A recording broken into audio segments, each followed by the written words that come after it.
apa namanya, site news ya in our Android, even drugs.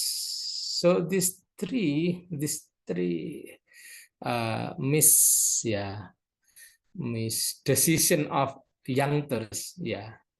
Maybe uh, we can advise them directly by our speech, Islamic speech, but bringing together to translate a text about bullying, about suicide, about drugs, according what the message want we to convey, then we search a text about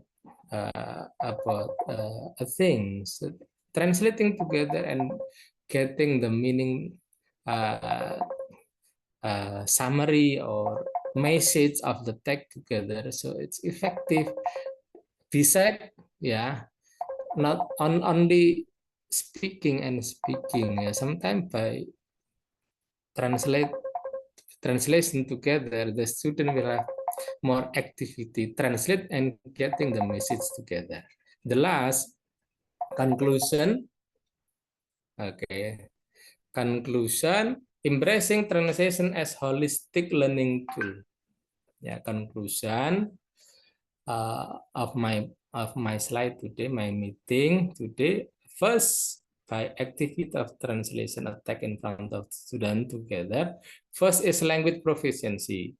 Second, cultural competence. Third, critical thinking. Fourth, and global citizenship. At least four competencies. Yeah, this is maybe number three. This is number three. I always aware. I always remember about PPK. Yeah, that the Kumar right now the goal is critical thinking. Critical thinking. Maybe many jobs. Yeah, many jobs or many uh, is now demanding critical thinking. We can have activity arise critical thinking by translation. I think that's all, Bu Susi. Maybe there is feedback. I'm happy to listen and maybe I can answer. Wassalamualaikum warahmatullahi wabarakatuh.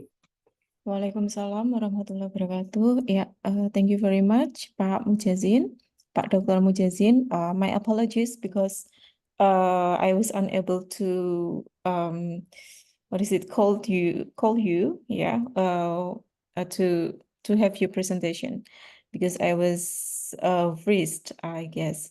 Okay, so now we come to the third presenter. Ms. Shahara Dina Amalia, is it now Yes. time Yes. to share your slides? Okay. Thank you so much. Mhm.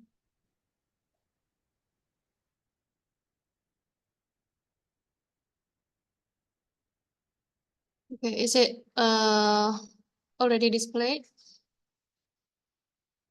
Yes. Okay, yeah. Thank you so much, Bu Susi, for the time. Assalamualaikum warahmatullahi wabarakatuh. Good morning, Bapak Ibu dosen and also fellow teachers and some of the participants here. I'm terribly sorry that I was quite occupied last night, so I tended to be late in joining this meeting or this workshop. By the way, I don't know why, but I think there's some feature on my screen, so I look more bright. So I'm so sorry. Anyway, my topic today is one of the teachers' challenges that we all face. Yeah, one of them is to develop our own materials for English teachers or for ELT teachers. Yeah, so how can we develop our own materials when there are so many choices already? Or my other question will be, to what extent do you rely on school textbook? Because from my experience in teaching PPG or PPG, I found that some of the teachers are still too reliable or too dependent on buku paket, yeah. So I tried to find some rationales to back up my topic, yeah. One of them is found from Permendikbud RI number 8 from 2016 about buku yang digunakan oleh satuan pendidikan. So in pasal 1 ayat 1, it says that buku teks pelajaran untuk sekolah adalah sumber pelajaran utama dalam mencapai kompetensi dasar dan kompetensi inti dan harus dinyatakan layak oleh Kemendikbud. Nah, ini how to say, this is still normal, yeah, to find this kind of statement. But however, what I found interesting is the one from pasal 10 ayat 1. I actually just found out recent days, yeah, when I tried to formulate my research proposal. It says that masyarakat berhak dan diharapkan dapat melaporkan dan memberi kritik maupun masukan terhadap buku pelajaran di sekolah demi menjamin kualitas buku terkait nilai atau norma positif yang berlaku di masyarakat. I found it from a web called Acuan Bersama in 2019. Actually, this is also uploaded in the Kemendikbud page. Yeah, you can just easily Google it. So I found this pasal 10 ayat 1 very interesting because we as citizens, probably like parents of school students, or probably just we call it netizen, gitu ya. Normally we call it netizen. We can actually scrutinize what's in the textbook, particularly the commercial ones, either from the government itself or from big or small publishers like maybe Erlangga, Yudhistira, or from Sefi Mediatama. You might not ever heard before, but I ever worked in a very small publishing company. It was still Sefi or not. Many challenges and controversies related to textbook since years ago up to now. So this is quite interesting that we can scrutinize the content of textbook and then kind of report it to the government if there's something unusual or something not appropriate with the students' level or with the educational content itself.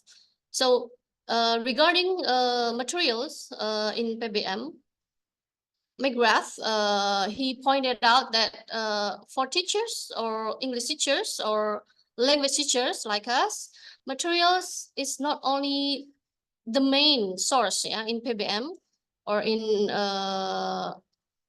learning process, either for teachers or for the learners themselves, but also they become the foundation in the curriculum. So McGrath pointed out the importance of materials itself, yeah, not only for learning activity, but also for the foundation of the curriculum that we use or we will use. Because we will have a new Ministry of Education. We don't know yet if we will still use Kurikulum Merdeka or probably there will be another or new curriculum. We still don't know yet. Yeah, even though Kurikulum Merdeka has not been fully used, yeah, widely used in every level of schools. So what is actually the role, or what are actually the roles of a course book itself in ELT?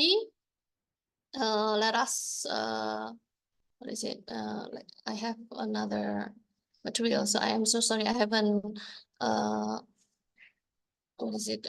Put it in a one PPT file, so I still have to access or open too many tabs. I hope you don't mind. So the roles of course book in ELT itself, there are many actually. First is as the resource for presentation materials, either spoken or written by teachers, of course, and then as a source of activities for learners, learner practice and communicative interaction, and also as a reference source for learners on grammar, vocabulary, pronunciation, etc. Apart from the 4 language skills that we know, listening, speaking, reading, and writing. And then as a source of simulation and ideas for classroom language activities, we know that the government promotes the PBL and also PJBL currently. So materials or course books should reflect on it too. And then as a syllabus too, right now the modul ajar, the curriculum Merdeka version of modul ajar is actually like, I can say that it is like a mini syllabus for teachers, because it is it contains very, what is it, a complete and thorough, not only the materials but also like the tujuan pembelajaran and what is it, like the langkah-langkah pembelajaran, and then continued with the materials itself, and then the bagaimana nanti penilaiannya dan sebagainya. And it is also as a resource for self-directed learning or self-assessed work for the learners. So we know that course book can be divided into like several types for pegangan guru or for pekerjaan untuk pekerjaan siswa, seperti years ago there was a term LKS. Maybe some of you who are still novice teachers, you don't know what LKS is. So because it was in my era, if I'm not mistaken, there was a book called LKS, or like a workbook for students. I don't know if it's still there nowadays. And then as a support for less experienced teachers. Now this is very interesting, as I also learned that Modul Ajar, one of the purposes of Modul Ajar is actually to help other teachers. For example, if we cannot teach next week, and then we ask our colleagues to like replace us in the class, then we just give our Modul Ajar, the one that we already prepared, give it to her or him, and then he or she will easily, what is it, see what should he or she do in the class. So it kind of make it easier for other students to teach. That's one of the purposes of Modul Ajar, the former Modul Ajar. That's very good actually. And then we know that there are many types of materials, from the instructional or authentic. We can now easily find the authentic materials from many resources, either online or probably by paper or hard files. And then also from the format, there are paper-based, audiovisual, electronic, or probably there are AI or VR mode. If your school is rich enough to provide those kind of high-tech media, learning media. And also by the creator, whether it is commercial or in-house, or the government already made books from selected writers. I forgot the name, the Indonesian name, but it is published by the government itself. And then this is just an example of the material development from the 2013 curriculum, but probably it can also be adopted for the next curriculum, or the new curriculum. And then let's go back to what I experienced from teaching the PPG or PPG students. I found that many of them are still too focused on grammar only, so less attention on other kinds of content. And then some have not been aware of cultural contents. The other contents that I mentioned is, one of them is cultural contents, and then the character education values from PPK to PPP, but before that, in 2013 curriculum, there were actually 18 character education values, but now like concised into 5 and then into 6. And the schools are trying to promote the PPP by P5, if I'm not mistaken, by P5 programs in every school. And some are still too dependent on school's textbook. Now, this is very interesting for me, as this is one of my concerns.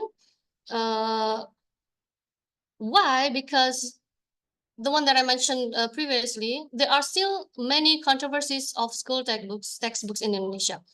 From Kompasiana website, I found that a writer of the Kompasiana, he or she listed some controversies that were already around in Indonesia regarding textbooks used in school. One of them is Mulak book from Jabar.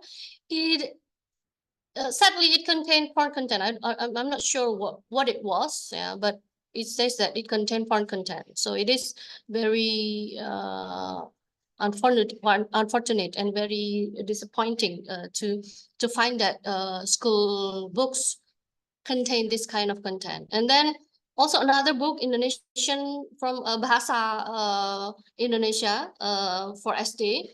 It also contained adult content. Probably some of you have heard this before, that a text about Bang Maman or Bang whoever it was, it contained a story about Istri Simpanan. So, and the book is for SD learners. So you can imagine what kind of content it was displayed on this kind of textbook, which is very not appropriate. And another book called BSA atau Buku Standar Elektronik from Dekdinas in 2008 contained a statement saying that Jerusalem is the capital of Israel. And looking back from that year to now, we know that this is very controversial. So these are just some examples of controversies.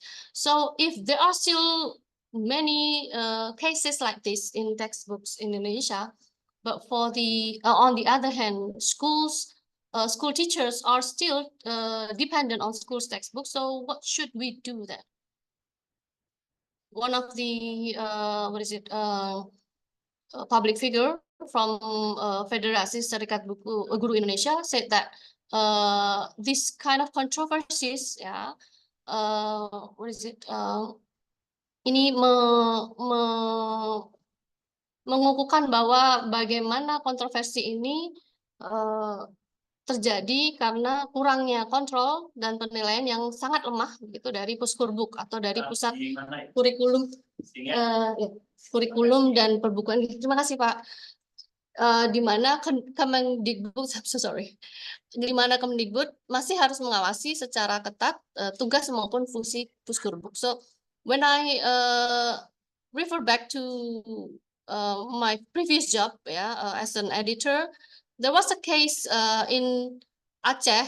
The books from our publishing company, the cover contains the image of London Bridge, which has a cross on the top of the bridge, and then the schools in Aceh kind of criticized us, and they asked us to replace the cover.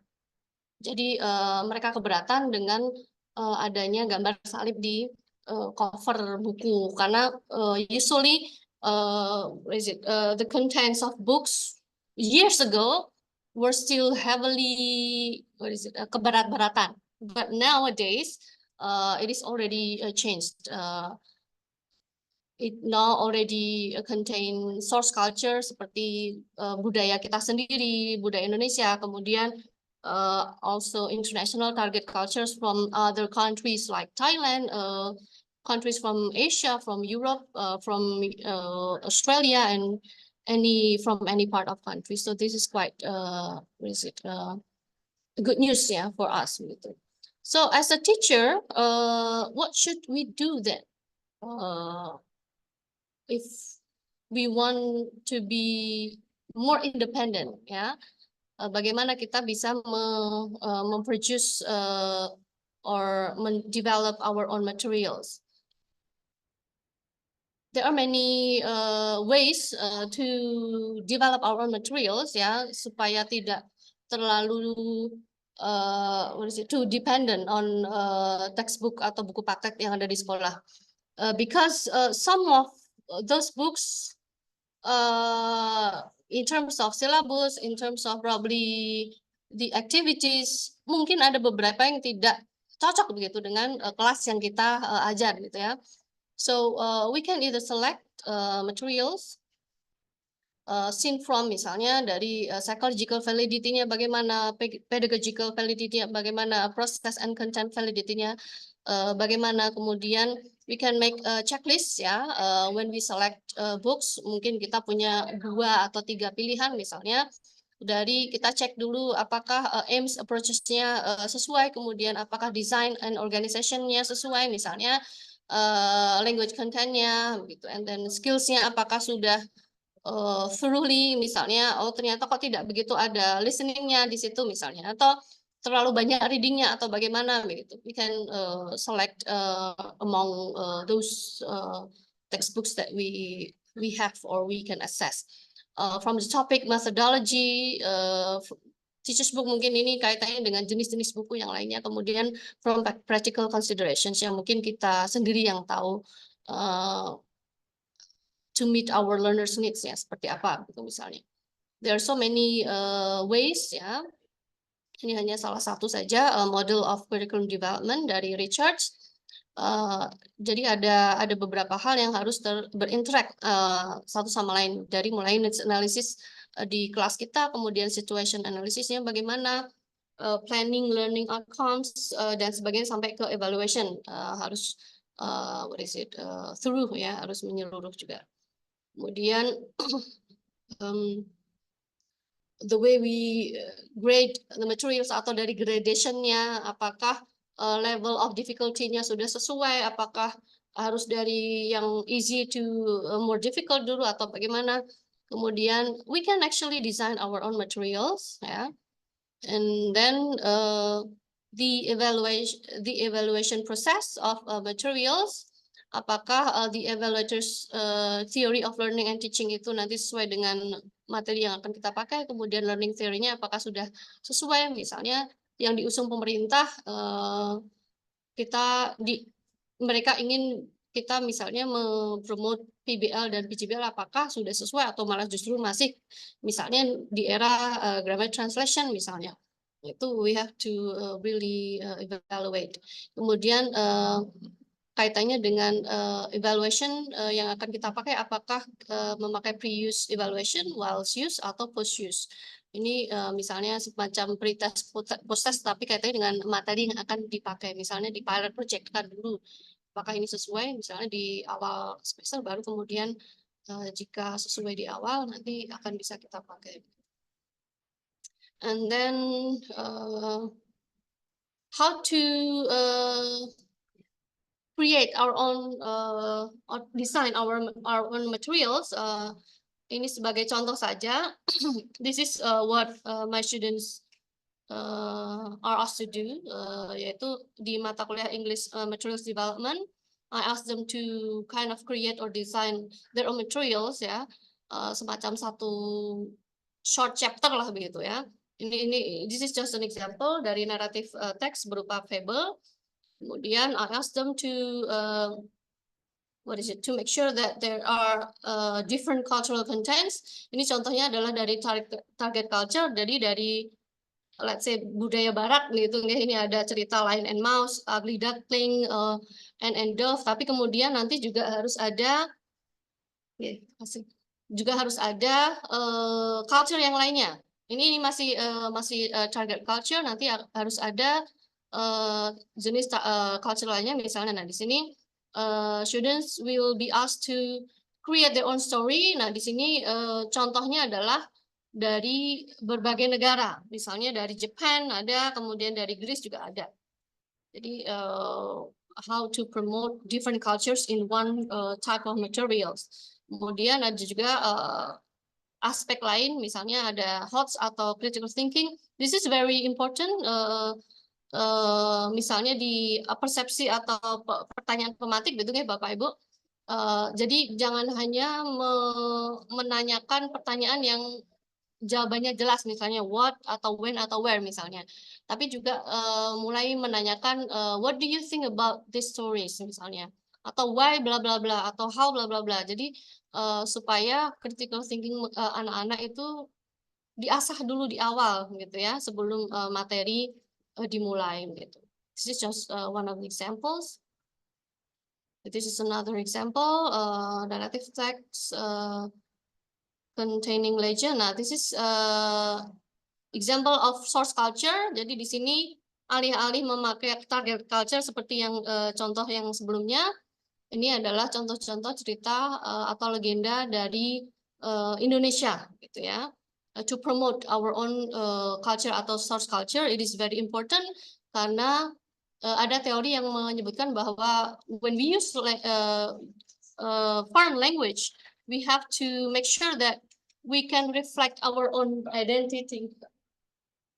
We can reflect our own identity. Jadi dengan bahasa Inggris yang dipakai siswa itu akan terlihat identitas kita sebagai orang Indonesia ya, dari misalnya konten-konten seperti ini gitu. This is an example. Kemudian when we want to decide, ini contoh saja misalnya apakah kita mau membuat exercise atau task atau activities, we need to know the difference ya between exercise, task and activities. From what I comprised from other or different sources, it says that task itu lebih sederhana gitu ya, dan dia tidak tidak harus kaitannya dengan linguistic outcome. Sedangkan exercise comprise linguistic outcome, kemudian activity ini lebih kepada communicative outcome. Jadi misalnya kita mau membuat speaking skill, nah ini nanti istilahnya activity gitu. Misalnya activity nanti disuruh membuat short conversation gitu misalnya. Kalau exercise ya any latihan soal yang kaitannya dengan misalnya linguistic outcome, entah grammar, entah kemampuan vocabulary dan sebagainya. Sedangkan task itu hanya sederhana, not restrictive dan juga non linguistic outcome. Itu hanya contoh singkat saja. Mungkin itu saja dari saya. Bapak Ibu nanti mohon bisa mengisi ini. I already prepared short angket gitu ya. Nanti mohon bisa diisi di akhir untuk mengetahui to what extent do you rely on school's textbook. Oke, itu saja dari saya. Semoga ada manfaatnya. Terima kasih. Wassalamualaikum warahmatullahi wabarakatuh. Waalaikumsalam warahmatullahi wabarakatuh. Yeah, thank you very much, Ibu Syahara. It's a very interesting presentation about English materials development. And now we come to the last session for presentation with Ibu Mauli Halwat Hikmat, PhD. Bu Mauli, are you with us already? Yeah, so this is Bu Mauli's slides. Halo, Bu Mauli.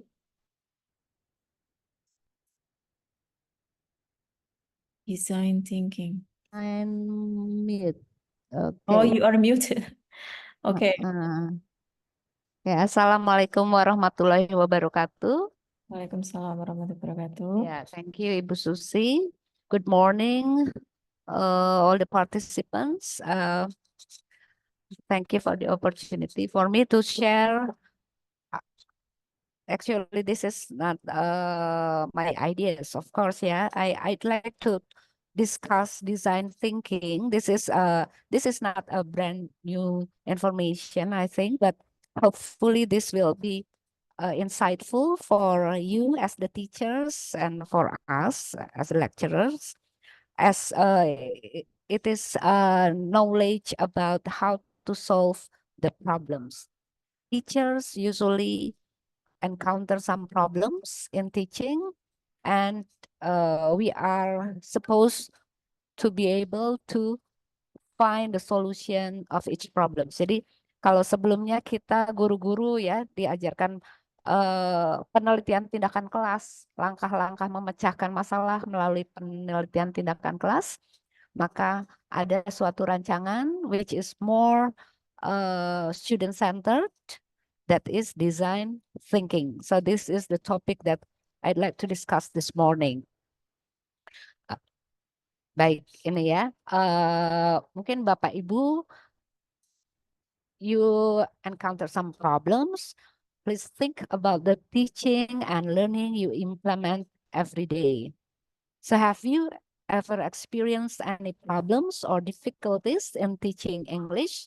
Nah, ini mesti semuanya selalu sering ya mengalami any problems in teaching English. Then what if we could use a new approach to redesign learning process to make it more effective and enjoyable? Tadi Miss Syahara tentang developing English text materials. Nah, sekarang another component is related to all components of teaching. That is what you perhaps you encounter problems in some components of teaching English. So what if we could use a new approach? You redesign the learning process so that it will be more effective and enjoyable. Now, this is a challenge that we will explore using an approach called design thinking. Jadi Bapak Ibu mudah-mudahan mungkin pernah ya mendengar ada istilah design thinking. Now we are talking about what design thinking is. So what is design thinking?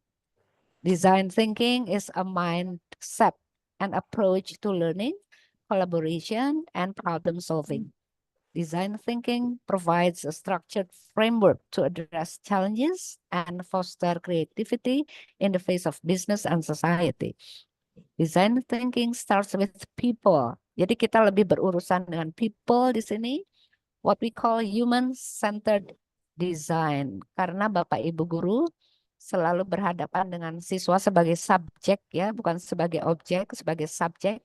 Jadi design thinking ini human-centered design. Ya.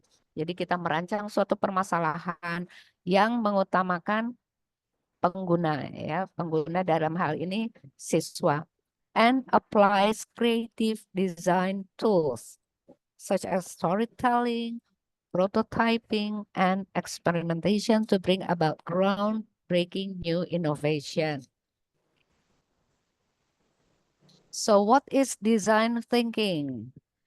It iterative process. Ini proses yang berulang to understand users, challenge assumptions, redefine problems, and create solution. Jadi bukan hal yang baru bagi Bapak Ibu kesehariannya dalam mencari mengidentifikasi masalah kemudian sampai ke solutionnya. But through design thinking there are some structured steps. Process to solve complex problems that focus on the interest of users. Di sini usersnya adalah students. Simply put, design thinking is an approach or method of solving problems both cognitively, creatively, and practically to answer human needs as users. So, design thinking in education, nah, ini merupakan challenges in traditional education. Jadi selama ini tradisi education kita hanya kayak mengira-ngira masalah, kemudian dicoba-coba, uji coba dengan strategi baru ya. Tapi kalau design thinking itu lebih terstruktur. So this is the need for innovation and creativity, alignment with the 21st century skills. What is the benefits? What are the benefits of design thinking? It's to foster a culture of innovation, increase student engagement, and systematically address complex problems.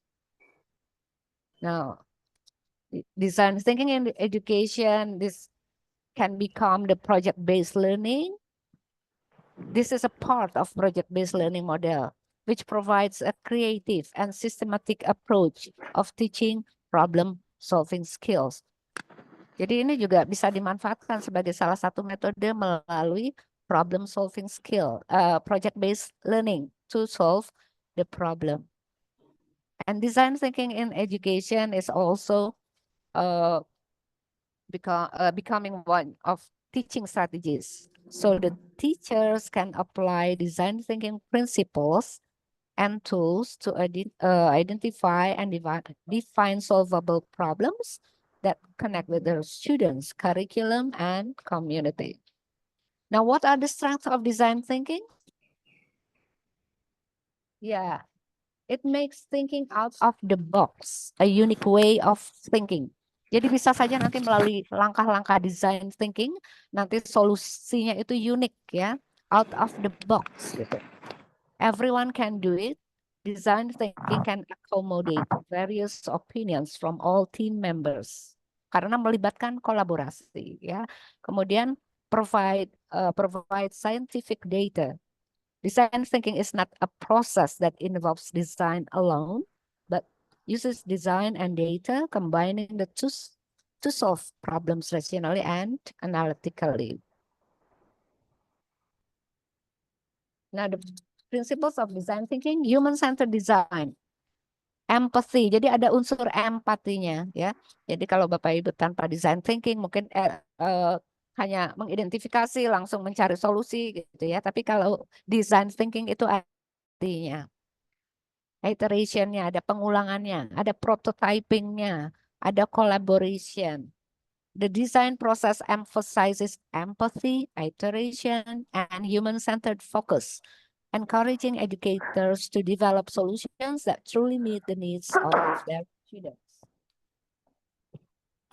So these are the steps of design thinking. The first, you have to empathize. And then the second, define. Empathize di sini berempati terhadap yang menghadapi masalah. Define. You define, formulate the problems. Ideate. You start designing the solution. And then prototype. Make a prototype. Prototype model awal yang akan dites, diuji cobakan. So this is a cycle.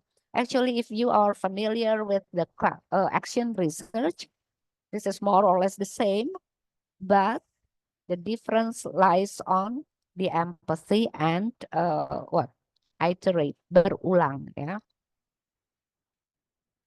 So how to empathize? You have to understand student needs. Wawancara siswa, mengapa mereka begini, mengapa mereka begitu, there are a lot of whys. Jadi why, ditanya why, mengapa. Jadi sampai until you found the cause, the root of the problems. Empathize, understand student needs. Active listening. When you interview the students, you do active listening. You give empathy and insight. You observe, engage, immerse. Jadi ada keterlibatan mendalam dengan sasaran yang berurusan dengan kita ya dalam hal permasalahan. Dan define. Define ini kemudian kita definisikan problem statement-nya. Reframing challenges as opportunities. Establishing design criteria. Defining actionable questions. Jadi rumuskan masalah itu dengan jelas ya. Learning educators define problems as actionable question. Jadi questionnya tuh masalahnya tuh yang benar-benar bisa ditindaklanjuti, dirumuskan sedemikian rupa so it is actionable, allowing them to approach challenges with clear focus and goals. Ideate, you producing creative engineering solutions. Ini mulai perencanaan melalui apa? Brainstorming. So you can brainstorm the ideas with your colleagues ya. Di sini letaknya kolaborasi that can raise up some divergent idea and visualization. This process involves generating and visualizing ideas, encouraging teachers to think creatively and exploring diverse solutions to educational problems. Jadi di sini letak kolaborasinya ya. Siapa tahu gitu ya di antara kolega-kolega itu ada idenya yang meskipun nyeleneh sepertinya tetapi ternyata inovatif. So this is the second step. You do brainstorming. When you do brainstorming, don't judge. Jadi jangan belum apa-apa sudah, wah ini idenya jelek. No, you can combine your ideas with your friends' ideas that it perhaps it will be more innovative, creative. Yeah, there are no bad ideas at the moment. Encourage wild ideas. So it seems, although it seems wild ideas, but you can modify the ideas. Yeah, innovation starts with the impossible. Although firstly it seems impossible, but perhaps you can make it possible. Yeah, building on other people's ideas. Think yes, and try to build each idea. Be visual. Try a quick sketch. So you do a lot of things in brainstorming so that you get a lot of ideas to solve the problems. Nah, setelah itu apa? Prototype.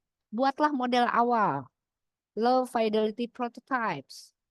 Ya, yang sederhana saja bisa pakai, kalau itu suatu produk ya produk prototipe, produk yang awal itu sederhana tapi nanti diuji cobakan, kalau sudah berhasil you make a better one gitu ya.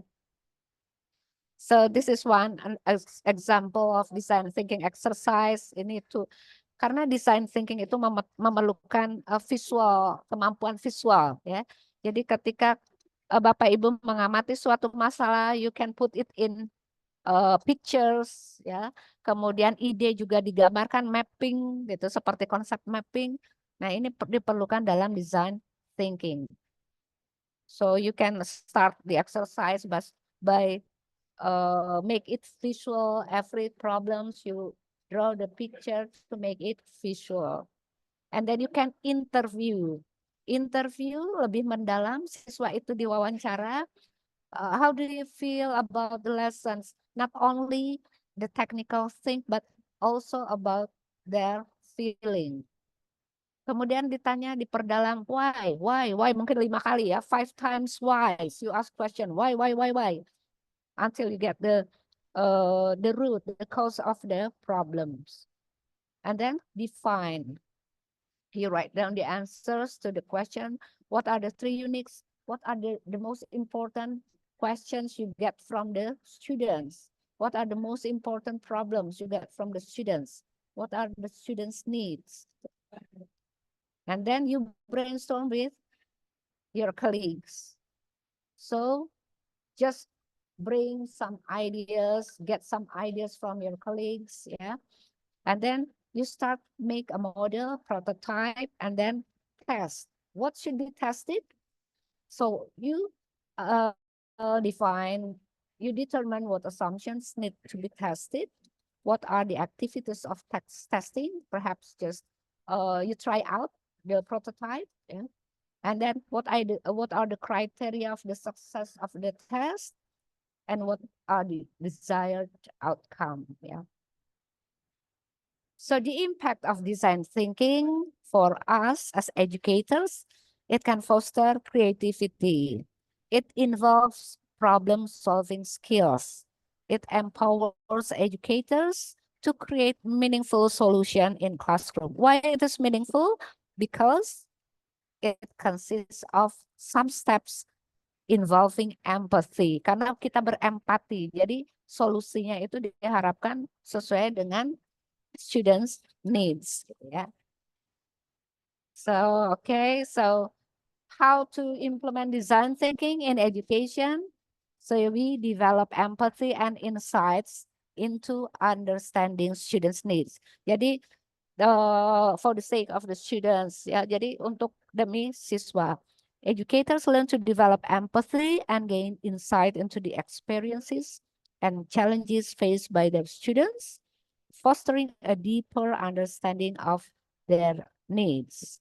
Community engagement, jadi tidak hanya untuk student needs, but also for community engagement. Karena apa? Design thinking encourage teachers to engage with the wider community, seeking diverse perspectives. Jadi ada unsur kolaborasi, tidak hanya dengan guru, mungkin dari the communities, ya, and insights to inform their problem-solving approach. Defining challenges through empathy building exercises, educators can define actionable challenges that resonate with their students' experiences and aspirations. So it can create problem solving, a creative problem solution, ya, iterative approach karena ini berulang sehingga menghasilkan solusi yang lebih baik. Kemudian collaborative learning. How can we integrate design thinking into curriculum? We can use cross-disciplinary application, integrate the design thinking. Bapak Ibu juga bisa mengajar design thinking through mata kuliah, ya, mata pelajaran. You can encourage students to apply creative problem solving skills. Mengasah problem solving skills dari siswa melalui design thinking, ya. Kemudian juga real world relevance, jadi kurikulumnya lebih relevan secara real world, and then it encourage student-centered learning. But there are also some challenges. Ini ada perbedaan cultural, ya, professional development and measuring impact. Jadi selalu ada challenges for innovation. Ya, there is a resistance, biasanya guru-guru untuk apa sih ya wawancara siswa, but just get the positive points of design thinking. What are the advantages for teachers? It is useful for professional growth, empowering teachers to grow both personally and professionally, fostering a sense of creativity, resilience, and adaptability. Kemudian juga bisa untuk students empowerment dan community engagement. So for the reflection, how can a design thinking approach help you understand the problem from the user's point of view? What do you think about the importance of empathy in designing effective solution? Jadi silakan Bapak Ibu berpikir, ya, apakah empathy itu diperlukan dalam memecahkan masalah? Dan bagaimana design thinking itu makes you understand the problem dari persepsi si pengguna atau persepsi siswa. Begitu ya, saya kira itu singkat. Semoga ini memberikan inspirasi bagi Bapak Ibu dalam menerapkan design thinking. Tadi ada 5 langkah ya, design thinking sebagai penguatan. 5 langkah yang bisa Bapak Ibu terapkan, yaitu tadi empati. Ini berempati dulu dengan siswa, bertanya kenapa mereka menghadapi masalah itu. Kemudian rumuskan masalahnya, kemudian rancang, kemudian buat prototipenya dan dites. Itu secara sederhananya seperti itu. Semoga Bapak Ibu dapat mengambil manfaat dari apa yang sudah sampaikan. Oh ya, nitip pesan ya Bu Susi, Bapak Ibu tadi di kolom chat saya sudah menyertakan file untuk keluaran workshop ini. Silahkan diisi, mungkin nanti Bu Susi bisa memberikan drive-nya untuk mengumpulkan ya. Tidak terlalu banyak isiannya, hanya untuk memastikan Bapak Ibu mendapatkan sesuatu dari yang saya sampaikan. Terima kasih. Kurang lebihnya mohon maaf. Good morning. Wassalamualaikum warahmatullahi wabarakatuh. Waalaikumsalam warahmatullahi wabarakatuh. Bu Mauli tadi sudah saya share di grup WA yang peserta gitu. Karena saya tidak tahu kalau saya share di sini apakah hanya ke share yang apa namanya yang di Oh room. iya. Hanya yang di grup ini ya. Yeah.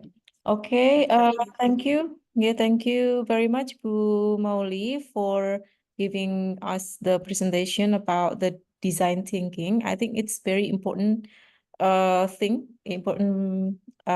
is it, a concept that design thinking is actually also, I think, the roots of critical thinking. Yeah, so critical thinking is also embedded in the design thinking. Okay, Bapak Ibu, the participants, now it is time for the question and answer session. I will open 3 questions for the first term. So if you have any questions, comments, or maybe suggestions, or maybe another insight about the materials that have been given by the presenters today, you may raise your hand, or yeah, you can directly unmute your mic, so that you can raise your questions right away. Okay, Bapak Ibu, do you have any question?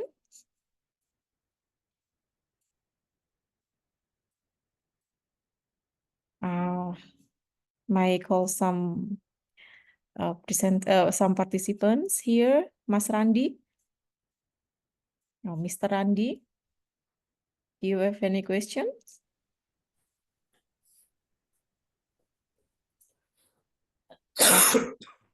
Yeah. Oh, okay. So this is Pak Mujazin, ya? Okay. Maybe Mas Rifki Maulana from Jakarta. This is also our alumni. Mas Rifki? Morning, Mas Rifki.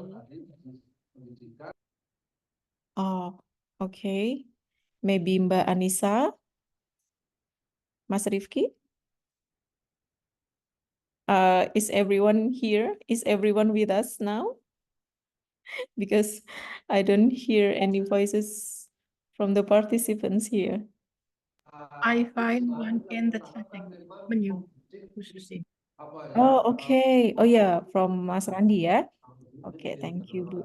So, Good morning, Pak Randi. oh, okay. For Bu Mauli, I will type my question. Oh, okay. Yeah.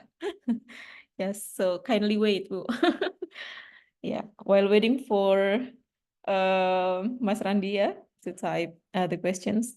Maybe because Mas Randi is now having another oh yeah. Oh, this is from Mas Rifki. Misusi, maaf saya sedang. Oh, okay. Cuman bisa menyimak. Oh, okay. Thank you for letting us know. Okay. Mas Randi bertanyanya typing ditulis. Iya. Nanti saya jawab typing juga ya. Okay. Mas Randi is typing now. Is now typing. Okay. So while waiting for Mas Randi, maybe another participant. I think the topics are all interesting. This morning, yeah, it's about diagnostic assessment, which is very relevant to for us, to the teachers, yeah, especially for senior high school teachers when they want to give assessment to their students. And then Pak Mujazin also delivered his presentation about the translation. Okay, Mbak Kurotul Aini, thank you for the insightful presentation. Okay, and the translation here is related to cultural awareness. I think this is very interesting too. Okay, so Bu Mauli, while waiting for Mas Randi. Oh, Mas Randi. Oh, here. Okay, thank you thank you for the insightful presentation, Bu Zuhria. I'm actually wondering how to manage. So this is addressed to Bu Zuhria. Okay? I'm actually wondering how to manage a large group of classroom that differs in students' competencies. Should we make them in groups based on their level or cultural background? Otherwise, in the CRT, we are not allowed to differentiate students based on their cultural issues. Thank you. Okay. Oh, actually, I have sent this question previously, Bu. Or maybe because I was freezed, so it's not identified here. My apologies. Thank you, Mbak or Bu Quratul Aini. Nggih. Bu Zu. And later on, Bu Mauli will Yeah. answer the question from Mas Randi. Nggih. It has been written in the chat room. Okay, should I answer Mas Andi's questions in written also? Oh, no. Orally, Bu. Okay, Mas Bu Randi, Zuria. your question. Bu Zuria first or? Yes, Bu Zuria first. Okay. Thank you. Bu Zuria, please. Okay. Thank you, Ibu Susi. Bu Mauli, sorry, I take the first opportunity to answer the question. Ibu Aini, Quratul Aini, thank you very much for your response. The first is related to how to manage the group, large group in our classroom. Yeah, I think it is recommended by Kurikulum Merdeka. Right now, the terminology, the name of the curriculum is national curriculum. Yeah. We have to implement differentiated learning, and also we have to diagnose the students' ability before we conduct our teaching learning process in our classroom. Yes, so as I stated before, that there are at least there are two kinds of diagnostic assessment. The first is cognitive. From cognitive diagnostic assessment, we are able to find the result, because cognitive assessment here is usually using tests as the instrument, so the result can be what we call categorized. Yeah, the students can be categorized based on their achievement.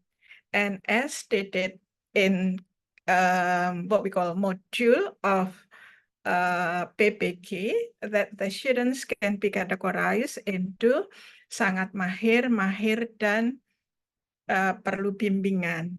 And then the problem is the number of the students in a classroom, in a class, is very large. How can we manage? Well, Ibu, I think it is better if we try to implement the differentiated learning, which is based on the students' achievement in what we call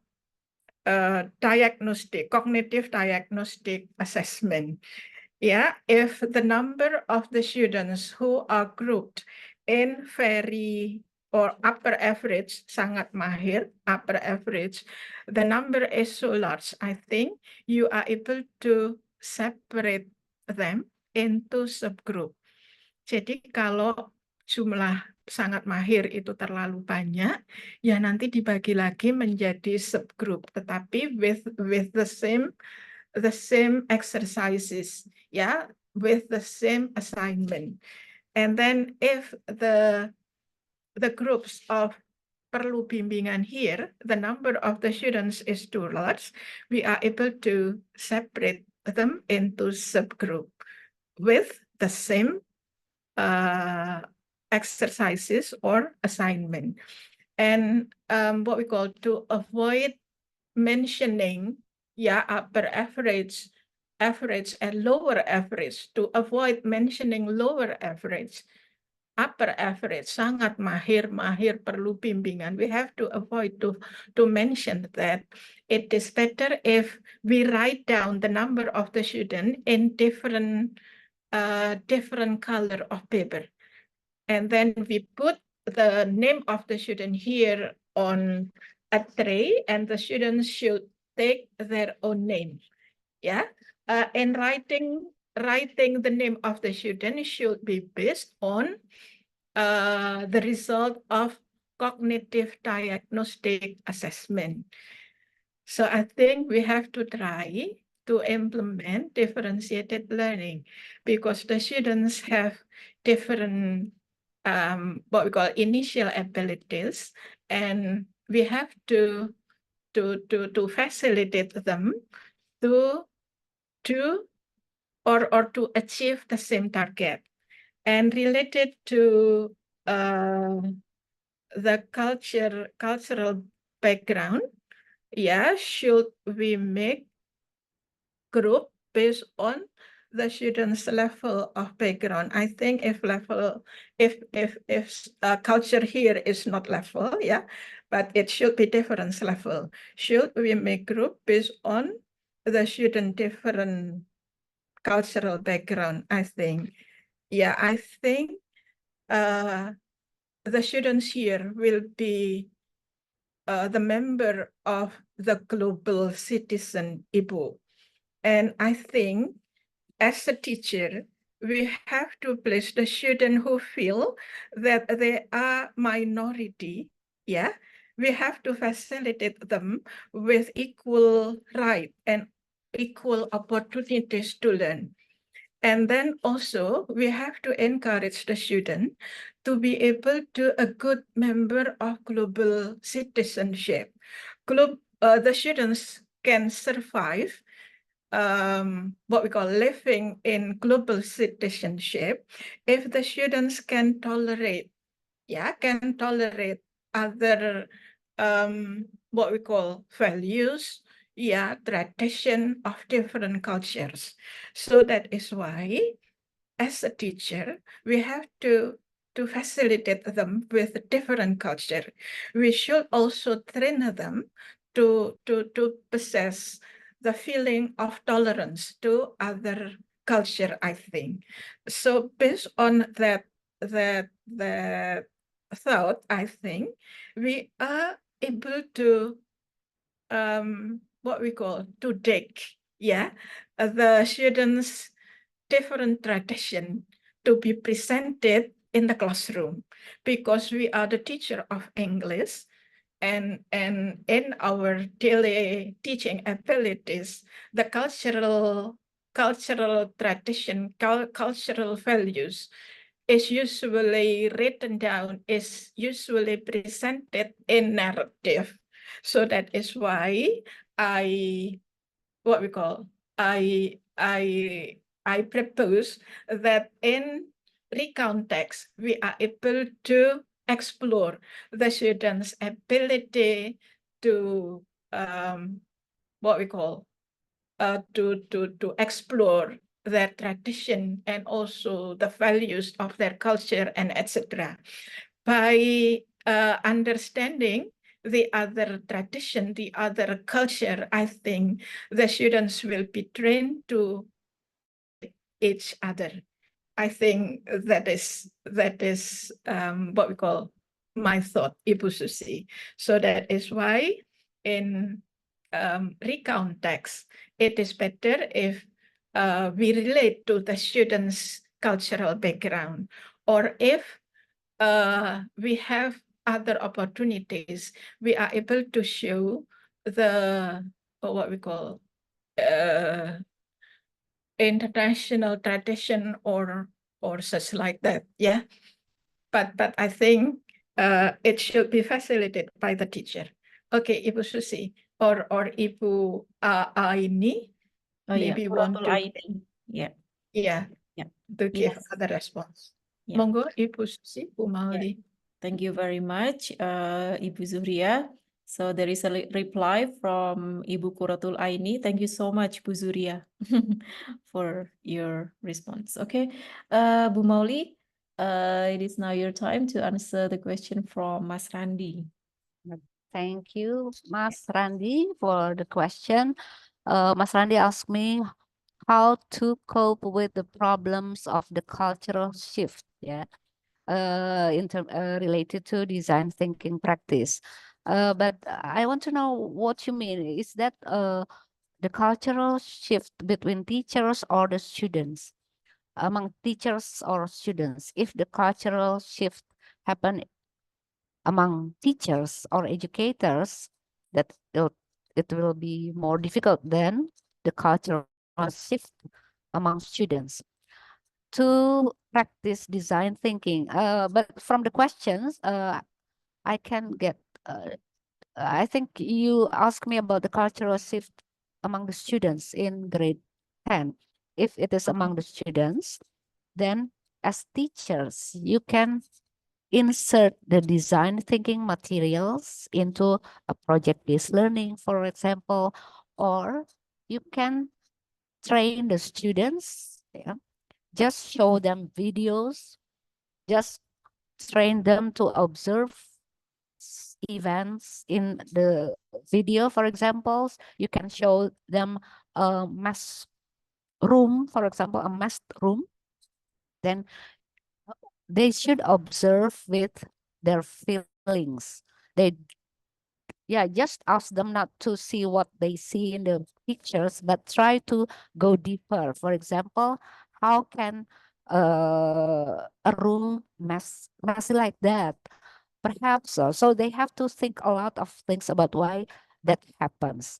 This is one way to train the students to make them friendly with the issue of empathy, because design thinking, the core concept of design thinking is empathy.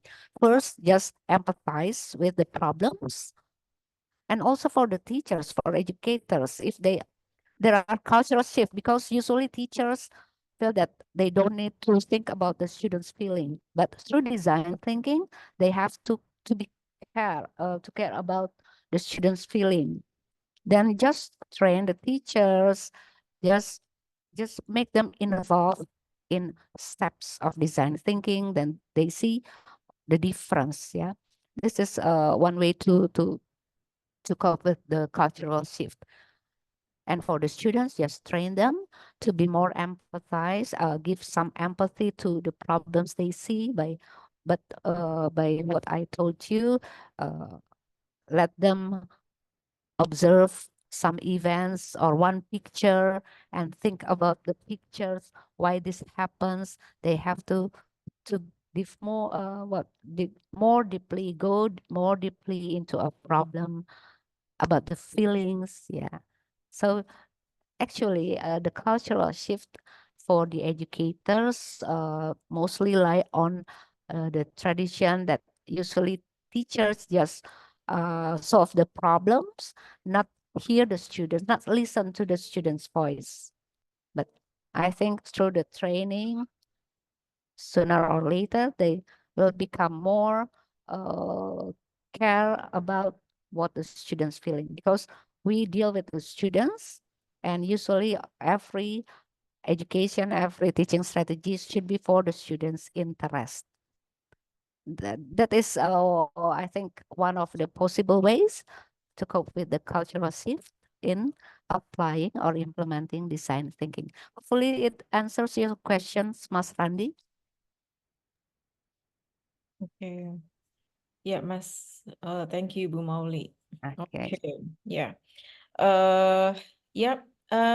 Thank you for the two questioners. And then now, I open one more question if you still have any, the participants. Okay. Anyone? Anyone wants to give a question to the to the presenters here? Okay. I guess not. Okay, thank you. No signal. Okay.